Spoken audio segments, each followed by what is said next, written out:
예수님 이야기 23번째 시간입니다. 기독교의 핵심, 변화라는 주제로 말씀을 나누겠습니다. 기독교의 핵심은 변화입니다.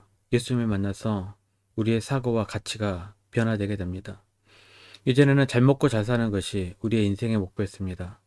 하지만 예수님을 믿고 변화받은 후 영원한 생명에 눈을 뜨게 됩니다. 제가 좋아하는 찬송 중에 이런 찬송이 있습니다. 1절, 2절 앞부분만 같이 읽어봅니다. 내가 예수 믿고서 죄사함 받아 나의 모든 것 다 변했네. 2절입니다. 주님 밝은 빛 대사 어둠에 치니 나의 모든 것 다 변했네.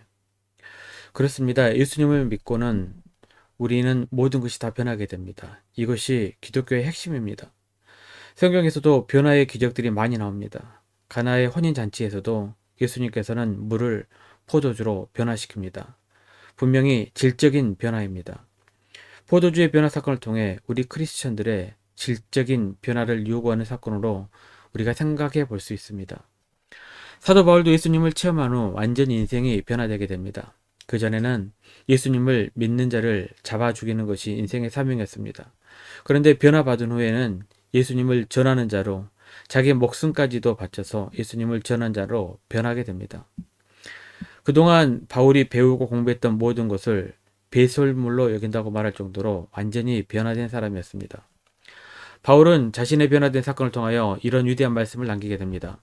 고린도서 5장 17절입니다. 그런즉 누구든지 그리스도 안에 있으면 새로운 피조물이라. 이전 것을 지나갔으니 보라 새 것이 되었도다. 우리는 세계가 변화되기를, 정부가 변화되기를, 그리고 우리의 자녀들이 변화되고 많은 것들이 변화되기를 기도합니다. 하지만 우리는 너무나 쉽게 놓치는 것이 있습니다. 그건 바로 우리 자신의 변화를 위한 기도가 없다는 것입니다. 우리가 이렇게 기도했으면 좋겠습니다. 나의 모든 욕심을 포기할 수 있도록 저를 변화시켜 주시옵소서. 이제 저의 목표가 돈이 아니라 자녀가 아니라 하나님 나라만 바라볼 수 있도록 저를 변화시켜 주시옵소서. 우리가 진정한 크리스천이라면 우리는 그 변화를 위해 몸부림쳐야 합니다. 왜냐하면 우리가 가만히 있으면 사탄 우리가 변화되지 못하도록 몸부림치기 때문에 그렇습니다. 오늘 말씀 예수님께서 변화산에서 모습이 변형되시는 이야기입니다. 2절입니다. 여세우 예수께서 베드로와 야고보와 요한을 데리시고 따로 높은 산에 올라가셨더니 그들 앞에서 변형되사. 우리가 여기서 주목해야 될 구절이 있습니다. 바로 베드로와 야고보와 요한을 데리시고 따로 가셨다라는 말씀입니다. 예수님께서는 12명의 제자 중에 3제자만 데리고 따로 산에 올라가셨을까요?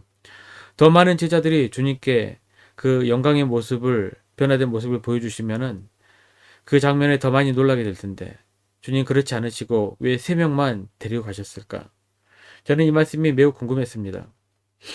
저는 이렇게 생각합니다. 주님께서는 12명의 제자 중에서도 특별히 베드로와 야고보와 요한 이 3명과 굉장히 친밀한 관계 속에 있었다는 것을 저는 생각해 보았습니다.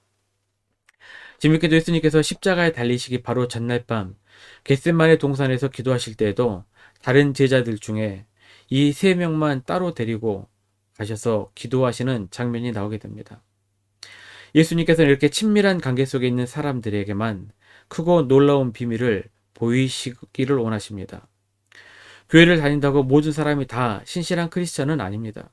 그 중에서 정말 주님과 친밀한 관계 속에서 거하기 위해 몸비름치는 사람, 노력하는 사람, 이들이 바로 진짜 신실한 크리스천들입니다. 이러한 사람들에게는 주님께서 당신의 영광스러운 모습을 여과없이 보여주십니다. 예수님의 영광스러운 모습을 본 성도들은 당연히 예수님처럼 살려고 변화받을 수밖에 없게 됩니다.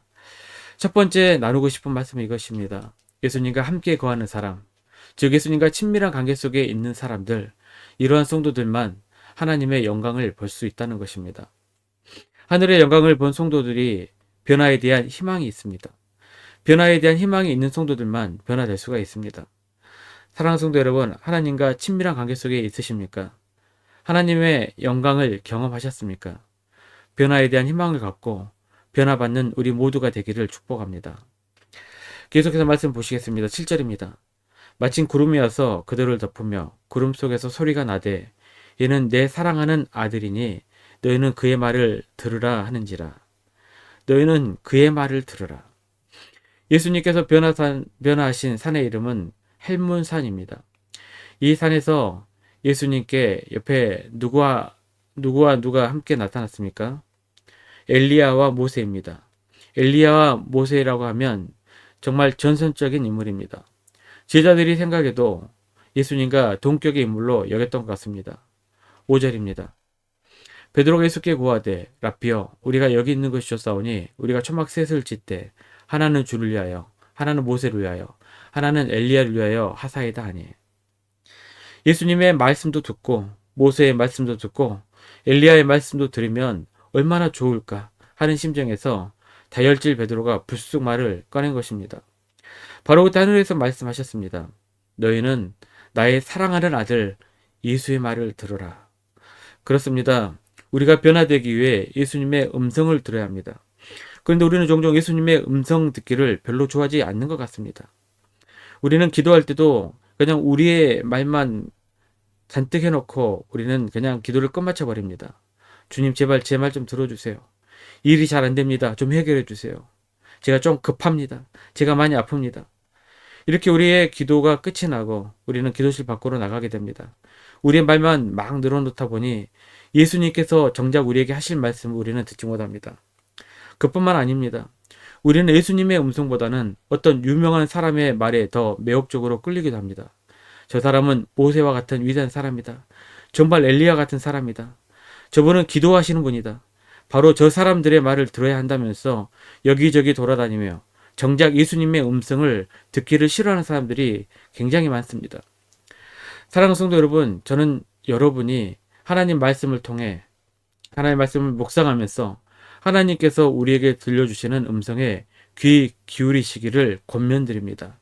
정말 중요한 말씀은 다 거기 있습니다. 그리고 그 하나님의 말씀이 진짜 큰 은혜의 말씀이고 진리의 말씀입니다. 두 번째 나누고 싶은 것은 이것입니다. 예수님의 음성을 들을 줄 아는 사람들은 반드시 변화됩니다. 사람들의 말이 아니라 예수님의 음성을 듣고 변화받게 되기를 바랍니다. 우리 9절 말씀 앞에 부분만 같이 읽어봅니다.